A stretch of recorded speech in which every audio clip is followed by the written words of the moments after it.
एक 60 वर्षाचा माणूस एका 70-72 वर्षाच्या महिलेवरती बलात्कार करतो, त्याला शिक्षा होते, तो परत बाहेर येतो, सख्ख्या भावाच्या मुलीवर तो बलात्कार करतो, असंच 4-5 वर्षाच्या मुलीवर बलात्कार करतो, त्याही गुन्ह्यातून तो परत सही सलामत बाहेर येतो.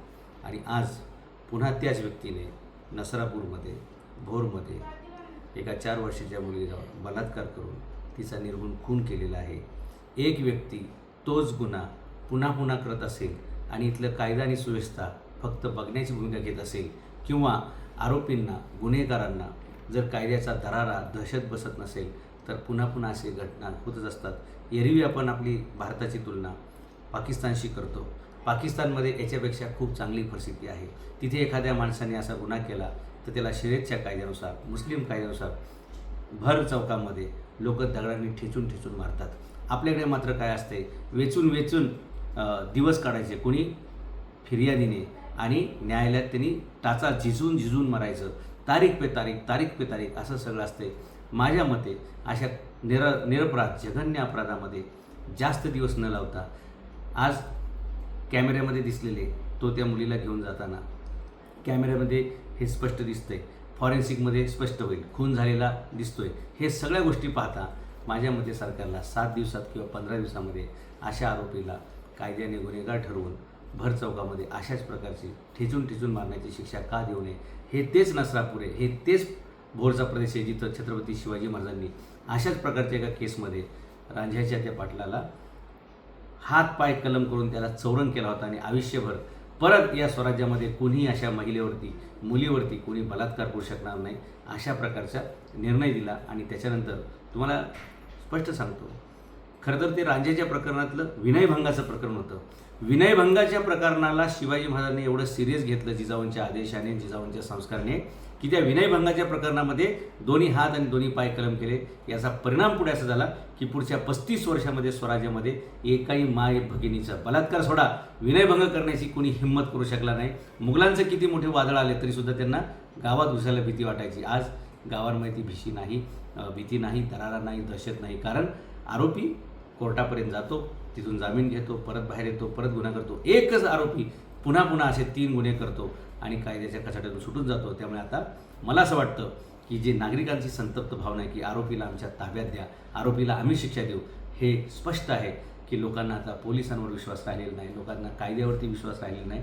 आणि आपल्याला कुणी न्याय देऊ शकत नाही अशा उद्रेकाच्या भावनेमध्ये किंवा नैराश्याच्या भावनेमध्ये लोक येत आहेत. लोकांनी हायवे जाम केलेला आहे, आरोपीला आमच्या ताब्यात द्यायची त्यांची मागणी ती योग्य आहे की लक्षात घ्या. अशा प्रकारे जसा वेळ निघून जाईल तसं जसं या घटनेचं गांभीर्य कमी होत जातं, पुन्हा असे कोणतरी नराधम जन्माला येतात, पुन्हा अशी कधी कृती होते. आणि या महाराष्ट्रामध्ये महिला सुरक्षित नाहीत, मुली 4-4 वर्षाच्या, 2-2 वर्षाच्या मुली सुरक्षित नाहीत, असा जर संदेश जाणार असेल तर हा छत्रपती शिवाजी महाराजांचा महाराष्ट्र राहिलाच नाही, हा मोगलांचा महाराष्ट्र झाला आहे का काय, अशा प्रकारची परिस्थिती दिसते. आणि म्हणून माझी विनंती आहे, गृहमंत्र्यांना विनंती आहे, पोलिसांना विनंती आहे की आपण आता हे फॉरेन्सिकचे पुरावे आहेत, इथे सगळं कॅमेऱ्यामध्ये दिसतंय, एवढं सगळं असताना आपल्याला परत चौकशीचे लांबलचक हनुमंताचे शेपूट लांबवण्याची काही गरज नाही.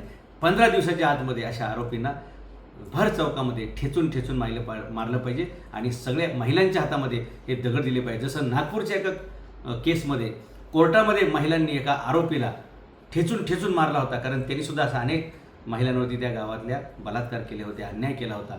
मला वाटतं अशा प्रकारे जर कायद्याचा थाक निर्माण झाला तरच अशा प्रकारे महिलांना न्याय मिळू शकतो. अन्यथा रोज अशा या नराधमांच्या वासनेला कोण ना कोणी चिमुरडी, कोण ना कोण म्हातारीबाई, कोण ना कोण तरुणी बळी पडणारे आणि मग हा शिवाजी महाराजांचा महाराष्ट्र राहत नाही. माझ्या मते याच्यामध्ये आरोपी कोण आहे, त्याचं वय काय आहे, त्याचं शिक्षण काय, तो ग्रामीण का शहरी, हे काही न बघता आरोपी हा आरोपी आहे. आणि त्याला त्याची हिस्ट्री पाहता पुढच्या 7 दिवसाच्या आतमध्ये भर चौकामध्ये दगडांनी ठेचून ठेचून मारण्याची शिक्षा दिली पाहिजे. हा धाक सगळीकडे बसला पाहिजे आणि पुन्हा कुणी असं करणार नाही असा दरारा तयार झाला तरच या गुन्हेगारांवरती वचक बसेल. अन्यथा महाराष्ट्रामध्ये मुली, महिला सुरक्षित नाहीत असंच मला म्हणावं लागेल. जोपर्यंत हे प्रकरणात या आरोपीला फाशी होत नाही, याला देहांत प्रायश्चित्त शिक्षा मिळत नाही, तोपर्यंत मला वाटतं महाराष्ट्रातील महिलांनी हा मुद्दा लावून धरला पाहिजे.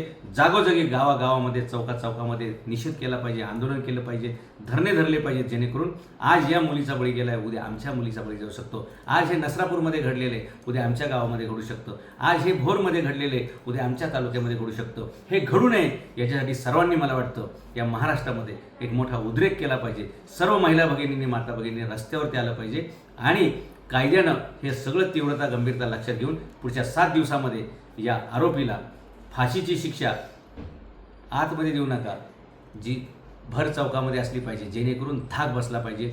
दगडांनी ठेचून मारा, त्याचे अवयव एक एक निकामी करून त्याला कॅमेऱ्यामध्ये सर्वांच्या समोर सर्वांच्या साक्षीने त्याला दंड दिला तरच कायद्याचा अंमल राहील, कायद्याची धाक राहील, दरार राहील.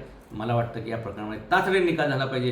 बघतो, करतो, चौकशा करतो, फास्ट ट्रॅक हे बस झालं आता तुमचं. लोकांचा कोर्टासुद्धा विश्वास झाला नाही. भारताचा नेपाळ व्हायच्या अगोदर कायद्याने सुव्यवस्था सुधारली गेली पाहिजे असं मला वाटतं. महिला आणि मुलींच्या बाबतीत कोणाचाही मुलायचा बाळगता कामा नये. धन्यवाद.